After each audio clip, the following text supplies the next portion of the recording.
Good morning all of you. Good morning dear students. आज हम लोग एक इम्पॉर्टेंट चैप्टर रिवाइज करने जा रहे हैं। मैंने कहा important chapter, the name of chapter is atomic structure. This is very important आपके आने वाले जेईई मेन और एडवांस एग्जाम के पॉइंट ऑफ व्यू से। ध्यान से देखेंगे चैप्टर को। हम लोग रिवाइज करने का तरीका वही है। हम लोग कुछ इंपॉर्टेंट क्वेश्चन डिस्कस करेंगे और जो इंपॉर्टेंट थ्योरीज इस क्वेश्चन में आ रहे हैं उसको भी एट लेंथ डिस्कस करने की कोशिश करेंगे। And if something is left you can always connect me and then we can always rediscuss that question and that concept. I hope that is very clear. So let's move into the chapter. The chapter, for the sake of convenience, is divided in two parts. Part one is topic one.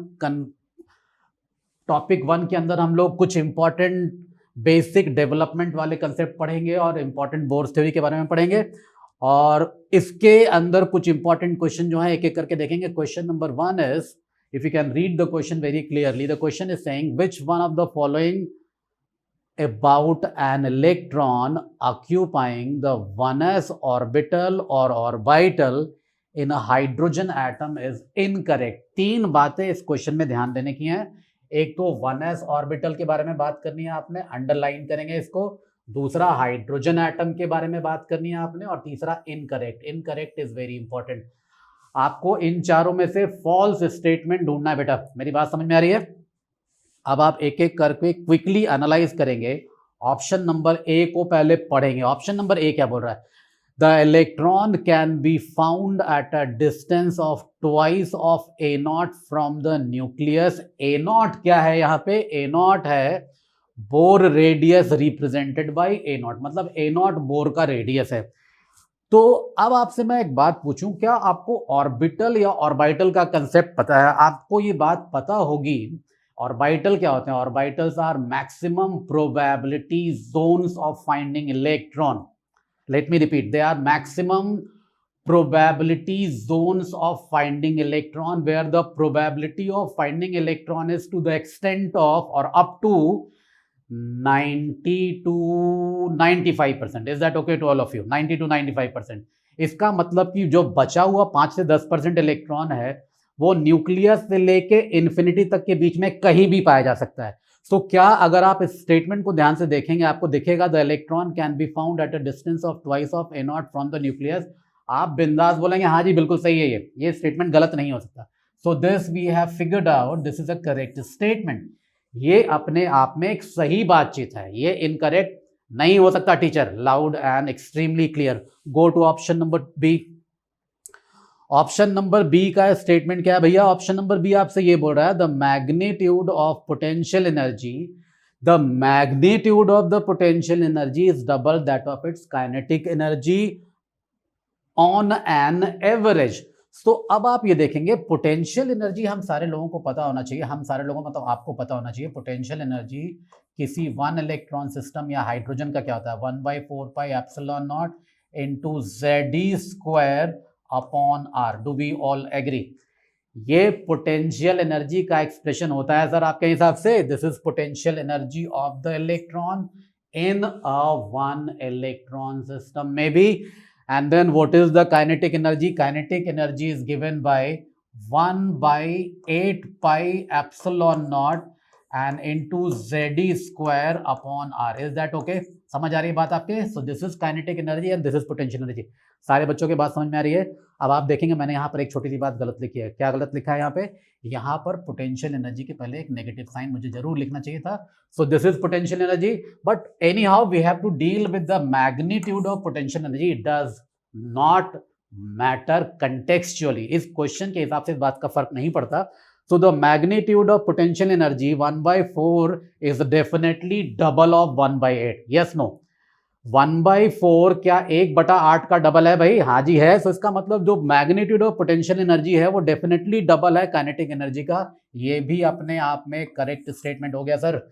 सो ऊपर के दोनों ए और B statement आपने correct prove कर दिए हैं। क्या quickly हम ऑप्शन नंबर सी को भी एनालाइज कर लेंगे? हाँ जी बिल्कुल करेंगे जी। क्या करेंगे? The probability density of finding the electron is maximum at the nucleus. Probability density is expressed by a mathematical expression psi square, where psi is the wave function representing the movement of electron inside an atom. I hope you agree.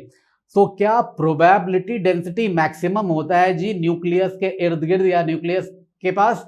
तो आप answer करेंगे हाँ teacher बिल्कुल होता है, because probability density के maximum होने की वजह ये होती है कि न्यूक्लियस के ऊपर पॉजिटिव चार्ज है, वो इलेक्ट्रॉन को मैक्सिमम अपने पास अट्रैक्ट करके बुला लेता है.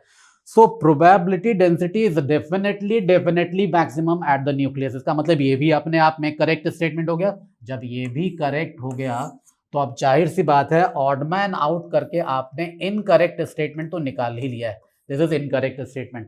बट कुछ बच्चे जरूर पूछेंगे भैया टीचर आप प्रूव करके देखो, आपकी बात क्यों माने, आपने तो ऑड मैन आउट किया है, इनकरेक्ट कैसे ये प्रूव करो? तो जरा एक बार स्टेटमेंट नंबर डी पढ़ेंगे भी. The total energy of the electron is maximum when it is at a distance of A not from the nucleus. When the electron is at a distance of a naught, suppose this is your nucleus and this is at a distance of a naught, so what is the energy of electron given as? When it is closest to the nucleus, it is given by the expression minus 13.6 electron volt, and when it goes, this is at n is equal to 1, and when it is at a distance of n in the orbit number n is equal to infinity, its energy becomes 0. So when it is maximum at infinite orbit. It is minimum when it is in the ground state. इसका मतलब कि ये maximum वाली बात जो है ये गलत लिखी गई है. इसका मतलब ये अपने आप में एक इनकरेक्ट स्टेटमेंट है. The total energy of the electron is the minimum when it is at a distance A not. जब ये न्यूक्लियस के सबसे क्लोज होता है इलेक्ट्रॉन तो उसकी एनर्जी मिनिमम होती है, मोस्ट नेगेटिव होती है. मैंने हाइड्रोजन एटम का एग्जांपल लेके दिखाया आपको, माइनस 13.6 इलेक्ट्रॉन वोल्ट होती है. जब ये मिनिमम है तो मैक्सिमम नहीं हो सकती. इस करके ऑप्शन नंबर डी अपने आप में एक इनकरेक्ट स्टेटमेंट है. Option D is incorrect statement. हमने क्वेश्चन नंबर 1 का ऑप्शन फिगर आउट कर लिया है. क्विकली एनालाइज करेंगे आप, और quickly we can always discuss this concept. Anything lacuna, कुछ आपको कमी दिख रही है, you can always text me, we can always chat, we can always talk, and we can sort it out again. So this is question number 1. Can we move to question number 2 quickly now? मैं आपसे पूछ रहा हूँ क्या question number 2 की तरफ move कर सकते हैं? हाँ जी मूव कर सकते हैं. So let us move to question number 2. Hello my dear students, I am Neeraj Kumar Chaudhary और फिजिक्स टीचर. बच्चों एक बहुत ही इंपॉर्टेंट इन्फॉर्मेशन देनी है जो आपके लिए बहुत ही फायदेमंद भी हो सकती है. ठीक है, Unacademy IIT JEE mega combat test जो कि 22 अगस्त को, ठीक है ना, 22 अगस्त को ये, ठीक है, आपका कंडक्ट किया जा रहा है. ठीक है, सुबह 11 बजे. ठीक है बच्चों, और बहुत ही अच्छे लेवल का टेस्ट बना होगा. लेवल का मतलब है कि बहुत ही बढ़िया वाले क्वेश्चन इसमें प्रिपेयर करके डाले हुए हैं. आपको मजा आएगा इस टेस्ट को देने में. ठीक है बच्चों, अब देखिए इसको थोड़ी सी मैं आपको डिटेल दे देता हूं. 500 लोगों को अवार्ड देने का डिसाइड किया गया, यानी कि चांसेस बहुत ज्यादा बनते हैं कि आपको मिलेगा. ठीक है ना, 22 अगस्त 11 AM, और ये इनवाइट कोड है NKC सर. जब भी आप इसमें एनरोल करोगे NKC सर आपको कोड डालना है. तो जितना जल्दी हो सके उतना जल्दी आप इसमें एनरोल कर लो. ठीक है, और टोटल 4 करोड़ तक के इनाम है यहां पे. ठीक है, यानी कि जो अवार्ड्स होंगे वो काफ़ी बड़े होंगे. ऐसा नहीं है कि बस छोटे छोटे अवार्ड्स होंगे. बहुत सारे लोगों को, 500 लकी पार्टिसिपेंट्स को एप्पल आईपैड मिनी और भी बहुत सारी चीज़ें दी जा सकती हैं. यानी कि आप जीत सकते हो इतनी अच्छी अच्छी चीज़ें. तो बच्चों इसमें और भी चीज़ें हैं. रैंक 1 से 3 तक आपको 1 ईयर का IIT JEE का प्लस का सब्सक्रिप्शन फ्री है, 100% फ्री. 4 to 10 75% free. ठीक है ना, 11 to 50 50%, और 51 से 150 25% का स्कॉलरशिप आपको मिलेगा. तो बच्चों ये बहुत ही अच्छी अपॉर्चुनिटी है आपके लिए. ठीक है, चलिए तो जितना जल्दी हो सके इसमें एनरोल कर लो. ये आपका सिलेबस लिखा हुआ है. क्लास 11th के सिलेबस की अगर हम बात करें तो बेसिक मैथ आएगा, वेक्टर्स आएगा, यूनिट डायमेंशन, रेक्टिलिनियर मोशन, ठीक है ना, काइनेमेटिक्स और NLM, फ्रिक्शन, यानी कि फ्रिक्शन तक का आएगा 11th क्लास में. 12th क्लास का सिलेबस देखें तो इलेक्ट्रोस्टैटिक, करंट, इलेक्ट्रिसिटी और मैग्नेटिक इफेक्ट्स ऑफ करंट, यानी कि मैग्नेटिक फील्ड और मैग्नेटिक फोर्स तक आएगा. 13th यानी कि 12th पास का अगर हम देखें तो काइनेमेटिक्स आएगा, एनएलएम आएगा, फ्रिक्शन, वर्क पावर एनर्जी और सर्कुलर मोशन। ठीक है बच्चों, तो जितना जल्दी हो सके इसमें आप एनरोल कर लीजिए। Best of luck. Who will read the question very quickly now. Question का स्टेटमेंट क्या है? क्वेश्चन का स्टेटमेंट ये है sir, if P is the momentum of the fastest ejected electron from a metal surface, P is the momentum, underline, from a metal surface after the irradiation of light having wavelength lambda. So what you can do is, जैसे जैसे आप question पढ़ रहे हैं आप साथ साथ question को फील करना शुरू कीजिए। आप जितना ज़्यादा क्वेश्चन को डायग्रामेटिकली एक्सप्रेस करेंगे अपने क्वेश्चन पेपर में पढ़ने के दौरान, उतना ही ज़्यादा क्वेश्चन को सॉल्व करने में आपको आसानी होती है। मैं अपना एक छोटा सा एक्सपीरियंस, टीचिंग एक्सपीरियंस आपके साथ शेयर करना चाह रहा हूँ, classroom experience.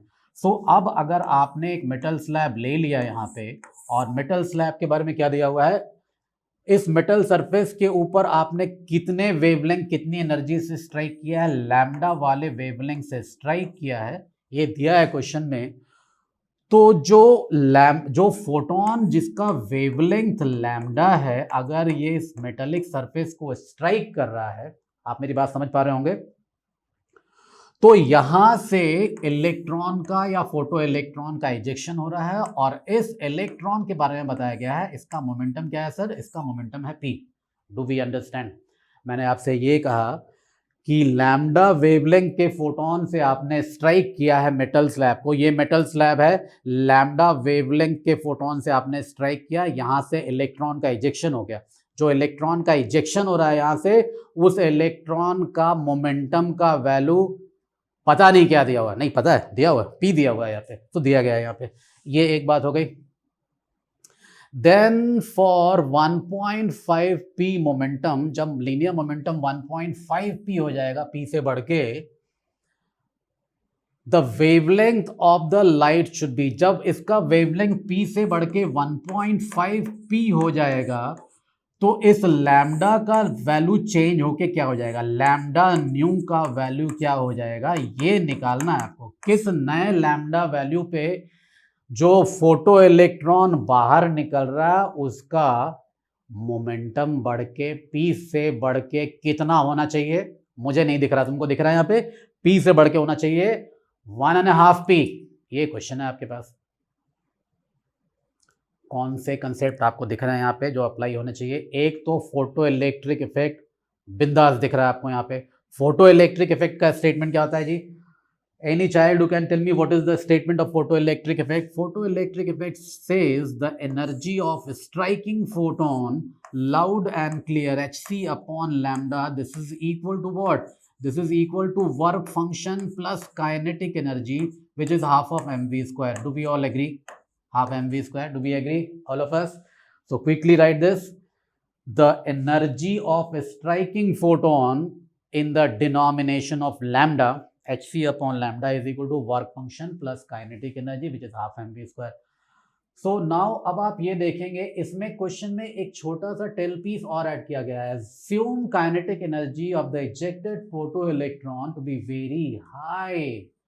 Very high. This kinetic energy is appreciably high with respect to work function. Can we neglect work function?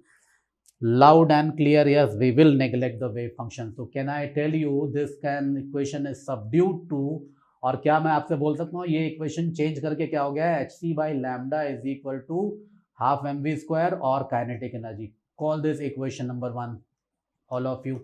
This is point number 1, equation number 1. Quickly note it down. Now point number 2, we have to talk in terms or in the denomination of momentum P. तो क्या आप मुझे quickly बताएंगे कि momentum P और kinetic energy के बीच में कुछ रिलेशन होता है कि नहीं? आप मुझे बता सकते हैं, आप मुझे बोलेंगे हाँ जी टीचर बता सकते हैं। आप ये बताइए काइनेटिक एनर्जी क्या होता है बेटा? काइनेटिक एनर्जी होता है half of mv square. Is that okay? Half mv square. Can I say this twice of ke? Can I say linear momentum P is equal to m into v? So अब इस बात को आप यहाँ लेके आएंगे, यहाँ पे बोर्ड के इस साइड में इस हिस्से का यूज करेंगे अभी हम लोग। So can I say p square is equal to m square v square? Can I say p square upon m is equal to mv square? Can I say half mv square is equal to half p square by m is p square by m? Can I say something like this? In the terms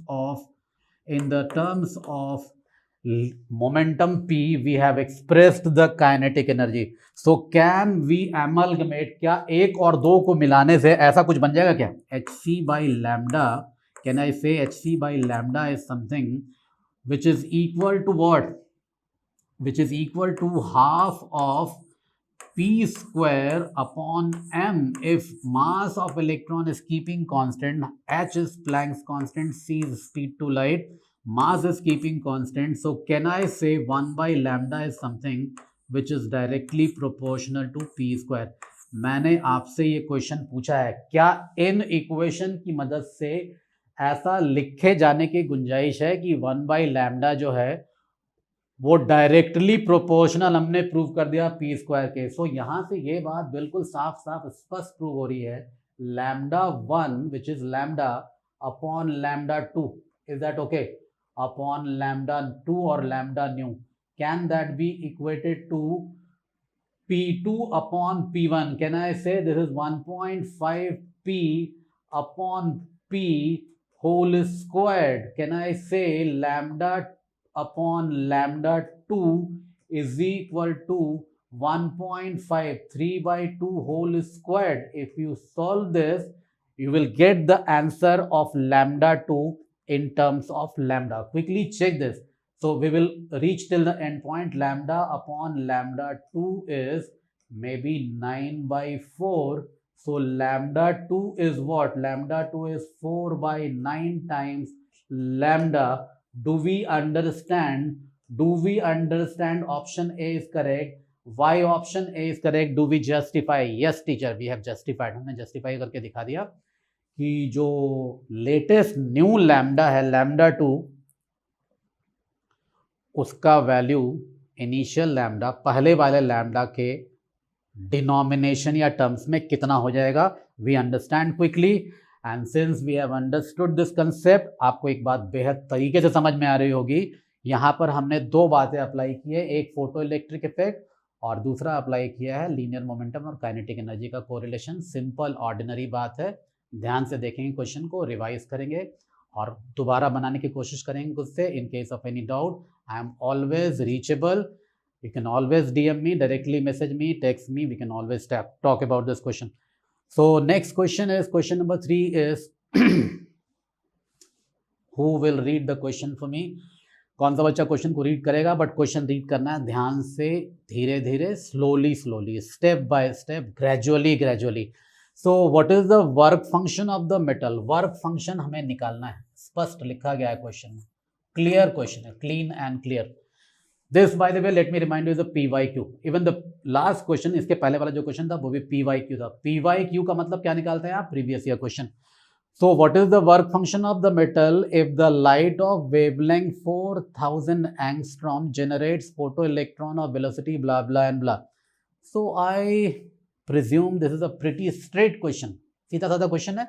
You straight away apply the formula of work function and photoelectric effect, hc upon lambda, will that be equal to work function plus what else? Half of mv square kinetic energy. So may I ask you, क्या आपको Planck's constant का value पता है जी? You will say बिंदास yes teacher पता है। Speed of light पता है आपको? Given again. क्या इस क्वेश्चन में लैम्डा का वैल्यू दिया गया है सर? आप बोलेंगे हाँ जी टीचर दिया गया, 4000 angstrom. This is angstrom into 10 to the power -10 metre, metre में कन्वर्ट कर लिया आपने। क्या वर्क फंक्शन का वैल्यू पता है? You will laugh at me, आप बोलेंगे टीचर यही निकालना है, ये पता नहीं हो सकता। क्या मास ऑफ इलेक्ट्रॉन आपको पता होता है? क्या वेलोसिटी ऑफ इलेक्ट्रॉन दिया गया क्वेश्चन में? ये सारी बातें दी गई हैं, इन बातों के बेसिस पे आप क्विकली आंसर निकालना है आपको, वर्क फंक्शन का value. You will do mathematics, mathematics I am not going to do here. So I have told you how to reach the answer, this is the modus operandi, ये method है और इसको solve करेंगे, you will get the answer be. So this is all about question number 3. Quickly look at the question. Ordinary, I would say damn ordinary. Easy question है ये, quickly revise करेंगे इसको and then we will move towards the next segment, next question of the same series. We will quickly move to next question number 4. Question number 4 statement is, read the statement quickly and clearly. The question is stating two bulbs A and B are emitting monochromatic light of wavelengths such that A can just ionize hydrogen atom and B can just ionize helium ion.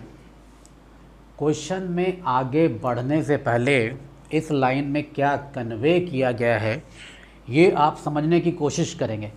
सो आप में से अगर किसी एक बच्चे से मैं ये पूछूं, बेटा आयनाइजेशन एनर्जी का जेनेरिक एक्सप्रेशन क्या होता है for a one electron system, क्या होता है general equation for ionization energy, you have to speak like this, ionization energy in general for all type of one electron system is K into Z or Z square, where Z is atomic number of one electron system. Hydrogen के लिए Z का value 1 होता है। फिलहाल यहाँ पर helium plus के बारे में भी बात की गई है, हीलियम प्लस के लिए Z का वैल्यू 2 हो जाएगा, पता है हमें। Next line, if the powers of A and B are 30 joule per second, 30 watt and 40 joule per second, 40 watt respectively, दोनों बल्ब्स का पावर वॉटेज भी दिया गया 30 and 40 watts respectively, then the ratio of number of photons emitted per second by bulb A to bulb B, हमें क्या निकालना है, ratio of photons, ratio of not photons, number of photons emitted per second. Let the number of photons emitted per second by bulb A is Na and that of bulb B is Nb. Let us quickly move into action mode, execution mode में आएंगे हम लोग। Concept आपने देख लिया, अब आप मुझे एक बात ये बताइए, अगर number of photons emitted by bulb A per second is Na, what is the energy of photon A?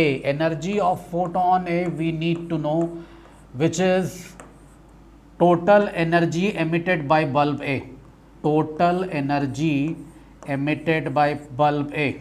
Write it like this, total energy emitted by bulb A. Total energy emitted by bulb A is Na into energy of a single photon. Energy of a single photon. Is that okay to all of you? Now मैंने सब कुछ सही लिखा है यहाँ पे या कुछ गलती हो गई मेरे से? गलती हो गई। Total energy emitted by bulb A per second. Write it like this. So this should be equal to what? Na into Ep. Similarly, for bulb B, this should be Nb into energy emitted by a single photon Ep again. So if this is Ep, let this be Ep. If this is Epa, it is Epb. Write it like this. Let's not complicate, make it very simple. So this is total energy emitted by bulb B per second. Quickly note it down. Point number 2, आपको ये पता है energy of the photon emitted by bulb A, will that be equal to energy emitted by photon from bulb A, will that be equal to K into Z square, which is 1 square? Yes, no. Similarly, energy emitted by photons of bulb B will be equal to K into Z square, which is K into 2 square, because we are talking about helium plus ion now. So now this is step 1, this is quickly step 2.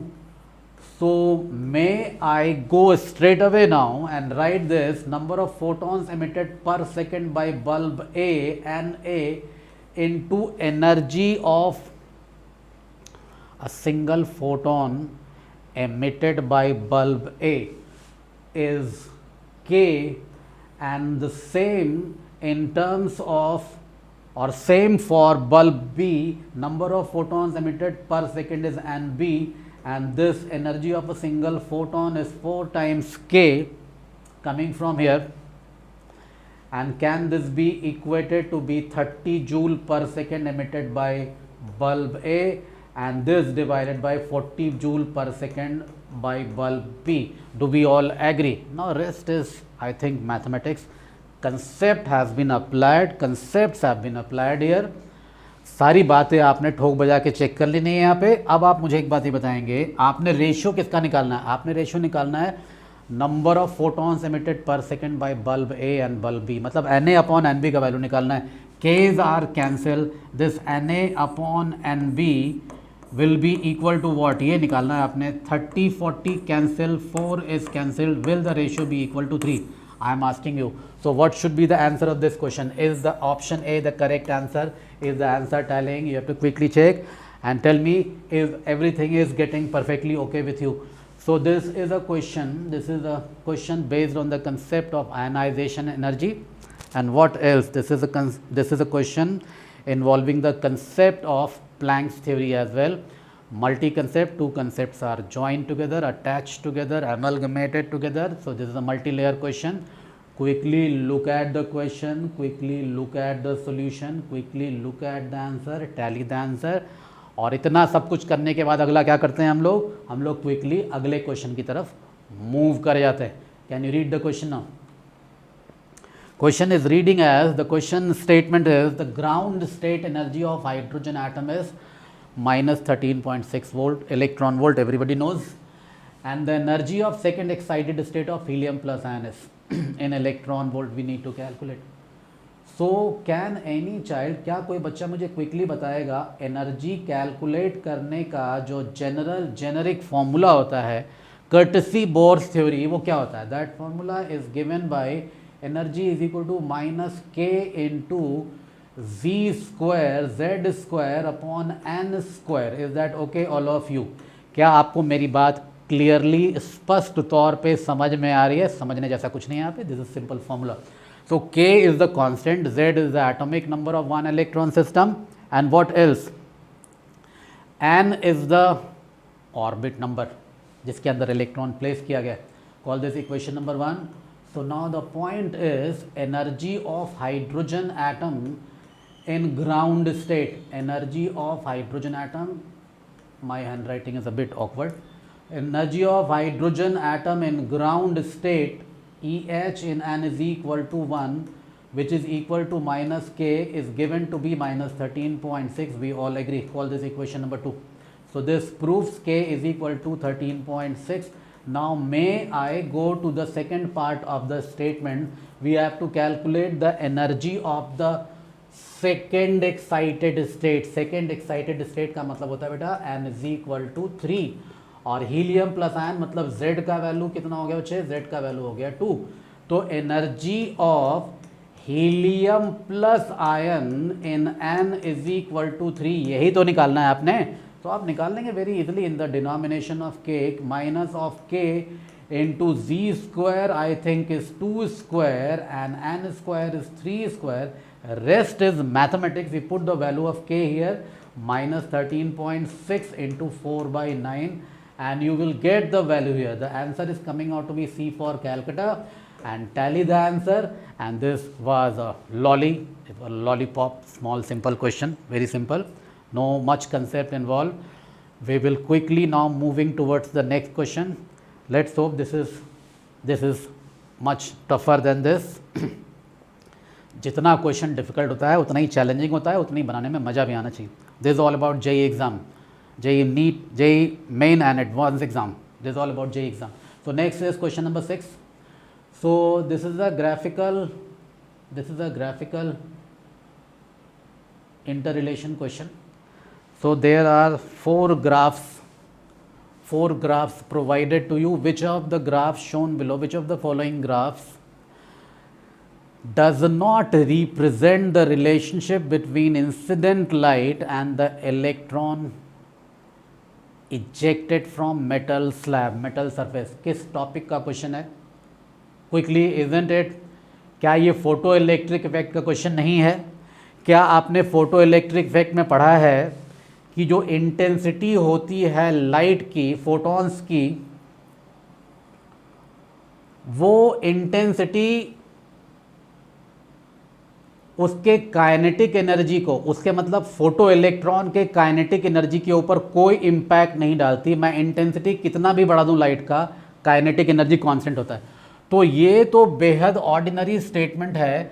इसका मतलब कि ये अपने आप में correct graph है और ये हमारा आंसर नहीं है। हमें तो क्या सर्च करना है, does not represent the relationship, मतलब हमें इनकरेक्ट ग्राफ को ढूंढना है। और बी बिंदास करेक्ट है, ये हमने फटाफट निकाल लिया। ये हमारे जहन में, ये बात हमारे दिमाग में बहुत पहले से है कि काइनेटिक एनर्जी और इंटेंसिटी ऑफ लाइट का कोई लेना देना, आपस में कोई लेना देना नहीं होता। सो बी इज़ गॉन। अब ऑप्शन नंबर ए के बारे में बताइए आप। होता क्या है, मेटल स्लैब है, मान लिया कि ये मेटल स्लैब है आपके पास, ये मेटल स्लैब है, इसके ऊपर आपने बीम ऑफ फोटॉन से अटैक किया है।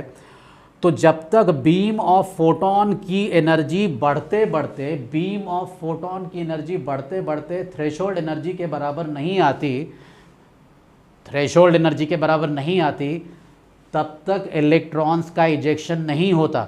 तो मैंने फोटोनिक एनर्जी से स्ट्राइक किया। फोटोनिक एनर्जी जब थ्रेशोल्ड एनर्जी बैरियर को क्रॉस कर जाएगी, तभी यहाँ से फोटो इलेक्ट्रॉन्स का इजेक्शन होता है। Photon striking, electrons ejected, right. तो जब फोटॉन्स की एनर्जी थ्रेशोल्ड एनर्जी से ज़्यादा हो जाती है, तभी इलेक्ट्रॉन्स का इजेक्शन होता है, तभी उसकी काइनेटिक एनर्जी रिकॉर्ड कर सकते हैं। तो ए भी अपने आप में एक करेक्ट, सही ग्राफिकल रिप्रेजेंटेशन है। ए भी चला गया ऑप्शन, ए भी करेक्ट है, बी भी करेक्ट है। What about option number C? If you look at the option number C, आप देखेंगे लाइट की फ्रीक्वेंसी आपने बढ़ानी शुरू की। किसकी फ्रीक्वेंसी? फोटोन की फ्रीक्वेंसी। कौन से फोटोन की? जो फोटोन इसको स्ट्राइक कर रहा है। जब उस फोटोन की फ्रीक्वेंसी आप बढ़ाएंगे, बढ़ाते जाएंगे, बढ़ाते जाएंगे, बढ़ाते जाएंगे, एक ऐसा पॉइंट आएगा कि वो थ्रेशोल्ड फ्रीक्वेंसी से ज़्यादा हो जाएगा। थ्रेशोल्ड फ्रीक्वेंसी से जैसे ही फ्रीक्वेंसी ज़्यादा होगी, इलेक्ट्रॉन्स का इजेक्शन शुरू हो जाएगा। जब थ्रेशोल्ड फ्रीक्वेंसी से ये ज़्यादा हुआ, तब इलेक्ट्रॉन का इजेक्शन होना शुरू हुआ, तब इलेक्ट्रॉन निकले। और उसके बाद मैं फ्रीक्वेंसी कितनी भी बढ़ा दूँ, फोटोन की एनर्जी कितनी भी बढ़ा दूँ, उसके नंबर ऑफ इलेक्ट्रॉन्स के ऊपर कोई फर्क नहीं पड़ता है, because number of electrons ejected is not related to the frequency or energy of the striking photon. जो नंबर ऑफ इलेक्ट्रॉन्स बाहर निकलता है मेटल स्लैब से, वो नंबर ऑफ इलेक्ट्रॉन तो फोटोन के इंटेंसिटी के ऊपर डिपेंड करता है। Number of electrons ejected number of photon striking के ऊपर डिपेंड करता है, मतलब इंटेंसिटी के और फोटोन के ऊपर डिपेंड करता है। इसका मतलब कि ये जो स्टेटमेंट है कि मैं फ्रीक्वेंसी कितना भी बढ़ाता जा रहा हूँ, मैंने फ्रीक्वेंसी बढ़ा दिया, बट नंबर ऑफ इलेक्ट्रॉन नहीं बढ़ रहे हैं, तो ये भी अपने आप में एक करेक्ट कर्व हो गया, ये भी सही है। तो जब ये तीनों सही है, तो इनकरेक्ट कर्व तो यही है, तो यही हमारे इस क्वेश्चन का आंसर हो गया। आंसर निकालने के लिए मेहनत करना पड़ता है। मुझे आपको चारों ऑप्शन समझाना होगा। जब आप चारों ऑप्शन समझेंगे, तब आपका इन डेप्थ नॉलेज बढ़ेगा सब्जेक्ट का। तो मैंने आपसे सिर्फ ऑप्शन डी डिस्कस नहीं किया, मैंने ए बी सी डिस्कस किया, वो सही क्यों है। अब option D odd man out करके आपने गलत करके निकाल दिया बाहर, इनकरेक्ट ग्राफ है ये।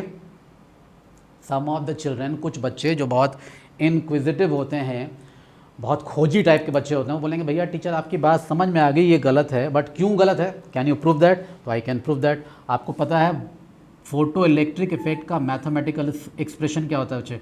Photo electric effect mathematical expression is h nu is equal to what? Is that equal to h nu naught plus kinetic energy.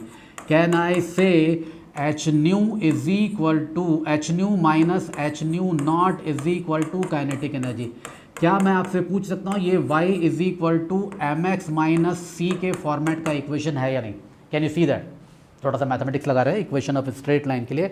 क्या ये y is equal to m x minus c का format है? y क्या है यहाँ पे? y आपका kinetic energy है, मतलब y एक्सिस पे आपने काइनेटिक एनर्जी ले लिया, और x एक्सिस पे क्या बचे? x एक्सिस पे आपने फ्रीक्वेंसी ले लिया। तो क्या ये जो ग्राफ बनेगा, जो कर्व बनेगा यहाँ से, क्या उसके पास एक इंटरसेप्ट भी होगा? इसका मतलब कि क्या इस कर्व को यहाँ से स्टार्ट होना चाहिए रादर दैन कि ओरिजिन से?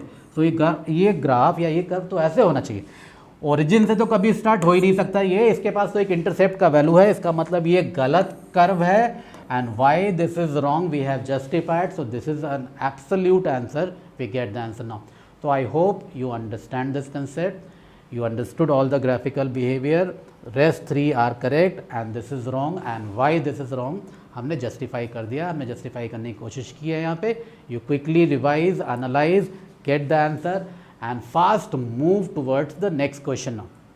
Now we will quickly move towards the next question of the assignment, next question of the question paper.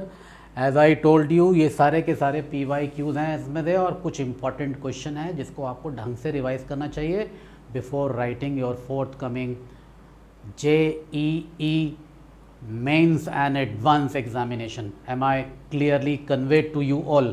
So these are important questions. Let me remind. So now the question is reading as the ratio of the shortest wavelength of two spectral lines. Shortest wavelength of two spectral lines of hydrogen spectrum is found to be about 9. 2-3 महत्वपूर्ण important बातें हैं यहाँ पे. आपने देखना है shortest wavelength मतलब lambda मिन के बारे में बातचीत की जा रही है. अब मैं एक बात यहीं क्लियर कर दूं आपके लिए, E इज इक्वल टू क्या होता है बेटा, hc/लैम्डा होता है. तो जब लैम्डा मिन के बारे में बात कर रही है मतलब कि एनर्जी गैप मैक्स होना चाहिए. मेरी बात समझ में आ रही है? एनर्जी और लैम्डा एक दूसरे के इन्वर्सली प्रोपोर्शनल हैं. अगर लैम्डा मिन है तो ई मैक्स होना चाहिए. पहली बात, लाउड एंड क्लियर, बेहद स्पष्ट बातचीत. दूसरा, हाइड्रोजन स्पेक्ट्रम के बारे में बातचीत करनी है आपने. और तीसरा, इन दोनों का रेशियो जो है 9 आना चाहिए. ये देखना है आपने. Let us move into the execution mode, into the working mode. This question sounds to be a good question.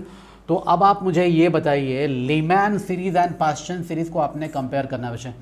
So Lehmann series और लाइमैन सीरीज की जब आप बात करते हैं तो लाइमैन सीरीज में लैम्डा मिन का मतलब होता है, लैम्डा मिन शॉर्टेस्ट वेवलेंथ का मतलब होता है E max line. We all agree. ये बात मैंने आपको पहले ही क्वेश्चन स्टार्ट करने के दौरान ही, पहले का मतलब क्वेश्चन स्टार्ट करने के दौरान, पहले का मतलब 2000 साल पहले नहीं, पहले ही मैंने आपको क्वेश्चन स्टार्ट करने के दौरान क्लैरिफाई कर दिया था. लैम्डा मिन लाइन का मतलब होता है ई मैक्स लाइन, और लाइमैन और लीमैन सीरीज के लिए ई मैक्स लाइन का मतलब होगा if the electron is getting deexcited from infinity to 1. Is that fine to everybody of you? सारे बच्चों के लिए बात बिल्कुल क्रिस्टल क्लियर हो रही है कि ई मैक्स का मतलब होगा इन्फिनिटी टू 1. 2 to 1 अगर 2 से 1 में आ रहा है तो वो ई मिन है, मिनिमम एनर्जी गैप ट्रांजिशन है. और इन्फिनिटी टू 1 आ रहा है तो मैक्सिमम एनर्जी गैप ट्रांजिशन है. I said maximum energy gap transition. तो जब एनर्जी गैप मैक्सिमम होगा तो लैम्डा क्या हो जाएगा बच्चे? लैम्डा मिनिमम हो जाता है. तो जब ये मैक्स है तो अब इसके लिए आपने करना क्या है, आपने रिट्ज कॉम्बिनेशन फार्मूला का इस्तेमाल करना है और 1/लैम्डा का वैल्यू आपने कैलकुलेट कर लेना है. This is meant for Lyman और Lyman series, however you pronounce. So 1/लैम्डा is that V equal to Rydberg constant into Z square is 1 square and what else? इसके अलावा और क्या? 1/1 square and lower minus 1/n higher square. Is that okay to all of us? इसको quickly solve करेंगे आप. This is meant for Lyman series. LS मैंने mention कर दिया अलग से. So this is, if we solve this 1 minus 0, this is RH. This is equal to RH. Call this equation number 1. Similarly आप इस बात को रिपीट करेंगे पास्चन सीरीज का लाइन निकालने के लिए. 1/लैम्डा in case of Paschen series applying the Riggs combination formula, Rydberg constant into Z square which is again 1 square, and what else for Paschen series, Lyman, Balmer, Paschen, and lower का value Paschen series के लिए क्या होता है teacher? 3 होता है भैया. So n lower is equal to 3, 1/3 square and again 1/infinity square. For Paschen series, Emax line is infinity to 3. Infinity to 3, is that clear? So अब इसको अगर आपने सॉल्व कर लिया तो यहाँ पर क्या वैल्यू आ रहा है? RH/9, RH/9. Call this equation number 2. Can I ask you what is the ratio of 1/lambda Lyman series upon 1 by lambda Paschen series. Loud and clear, this is RH divided by RH upon 9, RH upon 9, RH are cancelled, this is 9. So इन दोनों का जो ratio आ रहा है, this is basically lambda of Paschen series upon lambda of Lyman series. This ratio is coming out to be 9. 9 ही तो निकालना था भैया सर, 9 ही तो निकालना था यहाँ पे. तो जब 9 निकालना था और इसी ऑप्शन में आ गया है, नीचे जाने की ज़रूरत नहीं है. बाकी ऑप्शन मैं एनालाइज नहीं करूँगा, आप एनालाइज करेंगे. सारे ऑप्शन का आंसर निकाल के आप मुझे डीएम करेंगे directly message, and that way you will get the concept revised also. So do it on your own. So this option number Bombay, Calcutta and Delhi, B, C and D is do it on your own category options हैं. आप खुद से करेंगे, options निकाल के ratio निकालेंगे उनका, और रेशियो निकाल के या तो आप खुद से क्रॉस चेक कर लेंगे और या आप मुझे भी भेज सकते हैं, मैं आपसे डिस्कस कर लूँगा इस बात को. So option A is the correct answer for question number 7. This is reasonably okay question, good better quality question. We will quickly move to the next question. If you want to, I want to move to the next question. So the next question is question number 8. Can you see the question? Can you read the question now? So question का statement क्या बेटा यहाँ पे? Question का statement ये है, heat treatment of muscular pain involves radiation of wavelength of about 900 nanometer. Do you understand? 900 nanometer. तो 900 nanometre के वेवलेंथ के हीट ट्रीटमेंट की ज़रूरत है. दैट डजेंट मैटर किसके लिए ज़रूरत है, वेवलेंथ क्या है, 900 नैनोमीटर है, 900 नैनोमीटर, ध्यान रखना है आपको. Which spectral line of hydrogen atom is suitable for this purpose. तो हमें इन चारों में से हाइड्रोजन जो ट्रांजिशन हो रहा है, जैसे पास्चन में ये ट्रांजिशन या पास्चन में ये ट्रांजिशन या लीमैन में ये या बाल्मर में ये ट्रांजिशन, किस ट्रांजिशन से इतनी एनर्जी का फोटोन निकलेगा जिसका लैम्डा 900 नैनोमीटर के बराबर हो जाए. तो मैंने रैंडमली पिंकी पोंकी डिंकी डोंकी करके यहाँ पर एक ऑप्शन निकाले. मैं बी ऑप्शन को एनालाइज करना चाहता हूँ यहाँ पे. तो अगर मैंने पास्चन सीरीज पिक कर लिया, पास्चन सीरीज में electron is getting deexcited from infinity to 3, ये सारी बातें दी गई हैं यहाँ पे, ऑप्शन में दिया गया है. तो क्या इसका लैम्डा आप बेहद आसानी से निकाल लेंगे. किस फॉर्मूला का इस्तेमाल करते हैं भैया, यहाँ पे रिड्स कॉम्बिनेशन फार्मूला का इस्तेमाल करते हैं. And then we will say 1 by lambda is equal to Rydberg constant and into what, into v square which is 1 square. Hydrogen atom के बारे में बातचीत करी जा रही है यहाँ पे. And then what else is the electron getting de-excited from infinity to 3? So 1 by 3 square minus 1 by infinity square, how much is that? Will that be equal to Rydberg constant upon 9? Is that okay to all of you? This is 1 upon lambda. So can you let me know what is the value of lambda? Is lambda is equal to what? 9 upon RH. Is that okay to all of you? Can you quickly check this? 9 upon RH. What is value of Rydberg constant? Do we have to take the value of Rydberg constant on our own? और क्या question में Rydberg constant का value दिया गया है, ये भी कभी कभी देखना पड़ता है. देखना इसलिए पड़ता है क्योंकि यहाँ राइडबर्ग कांस्टेंट का वैल्यू दिया गया है भले आदमी. तो ये क्या हो जाएगा, 9 into 10 to the power minus 5 centimetre हो जाएगा. Centimetre, is that okay? So इसको आप सॉल्व करेंगे, क्या हो जाएगा, 9 into 10 to the power minus 10 power minus 7 metre हो जाएगा. इसका मतलब क्या हो जाएगा, 900 into 10 to the power minus 9 metre हो जाएगा. So why it is 900 nanometre. आपके बात बिल्कुल क्रिस्टल क्लियर समझ में आ रही हो यहाँ पे. और इसी ट्रांजिशन के लिए जो लैम्डा निकल रहा है इस ट्रांजिशन की वजह से, वो एग्जैक्टली 900 नैनोमीटर के बराबर है. तो यही हमारा आंसर क्यों है, यही आंसर क्यों है. आंसर टैली कर लिया हम लोगों ने, मैंने जानबूझ के लिया था ये, so that we can save some time. Rest all 3 option A, C and D you have to analyze on your own and you have to check what is the value of lambda in these 3 options. DM me, directly message me after doing this question. Is that okay to all of you? Is that done to all? So quickly revise and we will move towards the next part of the assignment. Next question, next couple of more question now. So move towards the next question. अगले question की तरफ move कर जाएं हम लोग, fast move कर जाएं. Question number 9 क्या रीड कर रहा है, क्या स्टेट कर रहा है, जरा एक बार क्विकली पढ़ेंगे हम लोग। Question number 9 is saying that for any given series of spectral lines of atomic hydrogen we are talking about hydrogen, loud and clear, let delta nu bar पढ़ेंगे, न्यू बार क्या होता है, wave number. Delta nu bar मतलब difference in wave number is given as nu bar max and nu bar min with the difference in maximum and minimum frequencies in centimeter inverse। Frequency अगर centimetre inverse में है, इसका मतलब कि आप wave number के बारे में बात कर रहे हैं, number of waves per unit length के बारे में बात कर रहे हैं। तो ratio of delta nu bar Lyman series and delta nu bar Balmer series ये निकालना है।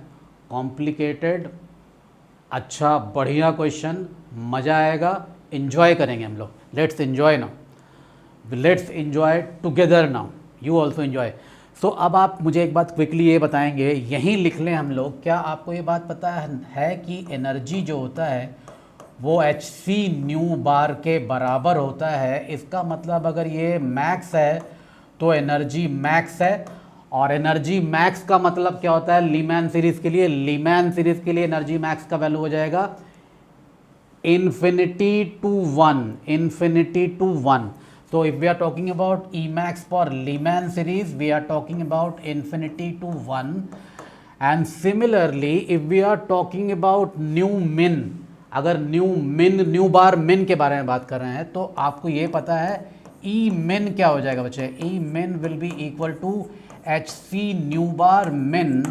और जब ये मिनिमम शॉर्टेस्ट की बात करनी है, लोएस्ट वैल्यू की, तो ये लीमैन सीरीज में कौन से ट्रांजिशन को रिप्रेजेंट करेगा, will that be 2-to-1 transition और डी एक्साइटेशन ऑफ इलेक्ट्रॉन। बहुत ही स्पष्ट सी बातचीत, हमने बिल्कुल खोल के रख दिया इस क्वेश्चन को यहाँ पे। So now let us do it for Lyman series first. Lehmann series आपको निकालना है न्यू बार मैक्स और न्यू बार मिन का वैल्यू, मैक्स और मिन का value, new bar max will that be given by Ritz combination formula 1 by lambda which is equal to Rydberg constant into z square 1 square, what else? न्यूमैक्स जैसा मैंने आपसे बताया इन्फिनिटी टू 1 की बात करता है बच्चे, सो 1 by 1 square minus 1 by infinity square, how much is that, कितने के बराबर है? सो मेरा मानना है ये 1 square 1 by 1 square is 1, 1 by infinity square 0, will that be equal to R H. मैंने आपसे क्वेश्चन पूछा है, मुझे नहीं पता मैंने सही किया है गलत किया, आपको पता है क्या ये आर एच के बराबर होगा? सिमिलरली लीमैन सीरीज के लिए आप न्यू बार मिन का वैल्यू भी निकालेंगे बच्चे, ये 1 by lambda and this is further equal to Rydberg constant into 1 square hydrogen atom 1 by 1 square minus 1 by E min line के लिए ट्रांजिशन कहाँ से कहाँ होता है, मिनिमम एनर्जी गैप के लिए ट्रांजिशन कहाँ से कहाँ होता है, 2 to 1 होता है। So 1 by 1 square minus 1 by 2 square, so what will be the value now? So ये 1/1, ये 1/4, 1 minus 1 by 4 इज 3/4। क्या ये 3RH/4 के बराबर हो गया भले आदमी? अब आपको सिर्फ यही नहीं करना है, अब आपको ये भी बताना है डेल्टा न्यू बार का वैल्यू क्या हो गया। Delta nu bar is equal to what, this max minus min, so will that be equal to 1/4 RH। मैंने आपसे ये प्रश्न पूछा है, can I call this equation number 1? ये निकाल लिया आपने, क्विकली रिवाइज करेंगे, दोबारा देखेंगे इसको, देखिए आपके बात समझ में आ रही है। जब आपने लीमैन के लिए कर लिया बच्चे, लीमैन सीरीज़ के लिए, क्या आप पूरा प्रोसेस बाल्मर के लिए रिपीट कर सकते हैं? आप बोलेंगे हाँ जी टीचर कर सकते हैं, बिंदास कर सकते हैं। बाल्मर के लिए क्या लिखेंगे आप? For Balmer series nu max, correct me if I am wrong, आप मुझे सही करेंगे, is equal to 1 by lambda again is equal to Rydberg constant, same hydrogen atom. Balmer series के लिए एन लोअर का वैल्यू 2 होता है, वी ऑल एग्री, तो न्यूमैक्स लाइन में 1/2 स्क्वायर माइनस 1/∞ स्क्वायर लिखना चाहिए टीचर। चलो मैं तुम्हारी बात मान गया। कितने के बराबर हो गया ये? क्या ये RH/4 के बराबर होता दिख रहा है तुमको? क्विकली चेक करेंगे। Is that okay to all of you?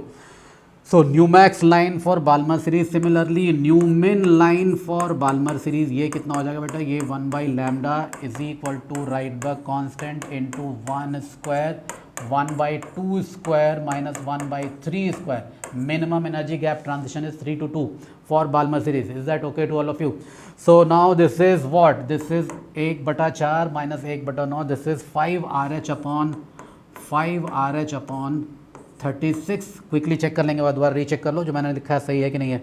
सो इसको आप लिख सकते हैं, this is RH/4 is, I think this is 9RH/36 and the difference between the two is what? 9 minus 5. This is delta nu bar for Balmer series. Lyman series you have calculated is equal to what?